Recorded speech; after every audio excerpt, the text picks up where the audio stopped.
ആലപ്പുഴ വണ്ടാനം സർക്കാർ മെഡിക്കൽ കോളേജിൽ ശസ്ത്രക്രിയക്കിടെ ശരീരത്തിൽ കത്രിക കുടുങ്ങിയ ഉഷ ജോസഫിന്റെ ശസ്ത്രക്രിയ നാളെ നടക്കും.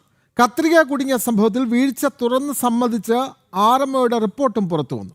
വണ്ടാനം മെഡിക്കൽ കോളേജ് ആശുപത്രിയിലേക്ക് ആരോഗ്യമന്ത്രിയുടെ രാജി ആവശ്യപ്പെട്ട് പ്രതിഷേധ സമരങ്ങളും അരങ്ങേറി. ഈ വിഷയത്തിൽ മനുഷ്യാവകാശ കമ്മീഷൻ സ്വമേധയാ കേസെടുത്തു. ആദ്യം ആലപ്പുഴയിൽ നിന്നും സുധീഷ് ഗോപാൽ ചേരുന്നു. സുധീഷ്, വണ്ടാനം മെഡിക്കൽ കോളേജിലാണ് ഇത്തരത്തിലുള്ള ഒരു വലിയ ശസ്ത്രക്രിയ പിഴവ് നടന്നത്. ഇതിനെ സംബന്ധിച്ച് ആർഎംഒയുടെ റിപ്പോർട്ടും പുറത്തു വന്നു. മെഡിക്കൽ കോളേജിലേക്ക് ഇന്ന് ശക്തമായ പ്രതിഷേധ സമരങ്ങളും അരങ്ങേറി. കൂടുതൽ വിവരങ്ങൾ.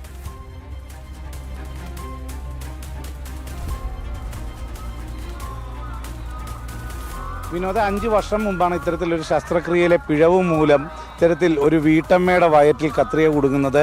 അത് 5 വർഷം കഴിഞ്ഞു അത് കത്രിക വയറ്റിലുണ്ട് എന്ന് കണ്ടെത്താൻ പോലും എന്നതാണ് ഇവിടുത്തെ ആരോഗ്യ മേഖലയുടെ സ്ഥിതി എന്നതാണ് എടുത്തു പറയേണ്ടത്. ഇത് വണ്ടാനം മെഡിക്കൽ കോളേജിൽ നടന്ന ശസ്ത്രക്രിയയിലൂടെ തന്നെയാണ് ഇത്തരമൊരു പിഴവ് സംഭവിച്ചതെന്ന് ഇന്ന് ആർഎംഒയുടെ റിപ്പോർട്ടിൽ പരാമർശിക്കുകയാണ്. അതിൽ വലിയ വീഴ്ച ആ ശസ്ത്രക്രിയ സംഘത്തിനുണ്ടായി എന്നാണ് ചൂണ്ടിക്കാണിക്കുന്നത്. ഇതിൻ്റെ തുടർ നടപടികൾ എന്താകും എന്നത് നോക്കിക്കാണേണ്ടതാണ്. അത് സർക്കാർ നടപടിയാണ്. സർക്കാർ ഏത് രീതിയിലാണ് ഇതിനെ സമീപിക്കുക എന്നത് കണ്ടറിയണം. എന്തു തന്നെയായാലും ആരോഗ്യ മേഖലയിലെ തകർച്ച ഇല്ലെങ്കിൽ പരിതാപകരമായ ഒരു സാഹചര്യം തന്നെയാണ് ഇതിലൂടെ വെളിവാകുന്നത്. ഇത്രയും നാൾ ഈ കത്രികയും വയറ്റിൽ വെച്ച് വലിയ ആരോഗ്യ പ്രശ്നങ്ങൾ നേരിടുന്നു. എന്നാൽ അങ്ങനെ ഒരു ആരോഗ്യ പ്രശ്നം കത്രിക വയറ്റിൽ ഉണ്ടാവില്ല എന്നതാണ് ആരോഗ്യ മേഖലയിലെ പ്രവർത്തകർ ചൂണ്ടിക്കാണിക്കുന്നത് എന്നതും ഇവിടെ ശ്രദ്ധേയമാണ്.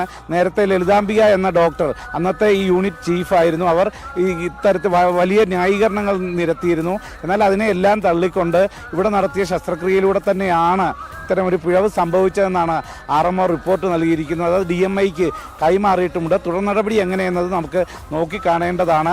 ഇപ്പോഴും ആരോഗ്യ പ്രശ്നങ്ങൾ നേരിടുന്ന ഉഷയുടെ ശസ്ത്രക്രിയയാണ് ഇന്ന് എറണാകുളത്തെ സ്വകാര്യ ആശുപത്രിയിൽ നടന്നത്. എന്തുതന്നെയായാലും ആ വണ്ടാനം മെഡിക്കൽ കോളേജിൽ ചികിത്സ തേടി അത് 2011 മെയ് 12-നാണ് ശസ്ത്രക്രിയ നടക്കുന്നത്. 5 വർഷത്തിന് ഇപ്പുറവും ആരോഗ്യ പ്രശ്നങ്ങൾ മാറിയിട്ടില്ലെന്ന് മാത്രമല്ല സ്വകാര്യ ലാബിലെ പരിശോധനയിലൂടെയാണ് ഇത്തരത്തിൽ കത്രിക വയറ്റിൽ കുടുങ്ങിക്കിടക്കുന്നു എന്ന് കണ്ടെത്തിയത്. ഈ ഒരു സാഹചര്യത്തിലാണ് വലിയ രീതിയിലുള്ള പ്രതിഷേധം. അത് ഈ ഉഷയുടെ കുടുംബത്തിന് അർഹമായ നഷ്ടപരിഹാരം നൽകുക, അതോടൊപ്പം തന്നെ കുറ്റക്കാരായ ജീവനക്കാർക്കെതിരെ നടപടി സ്വീകരിക്കുക, അതോടൊപ്പം ആരോഗ്യമന്ത്രി വീണ ജോർജ് രാജിവെക്കുക തുടങ്ങിയ ആവശ്യങ്ങൾ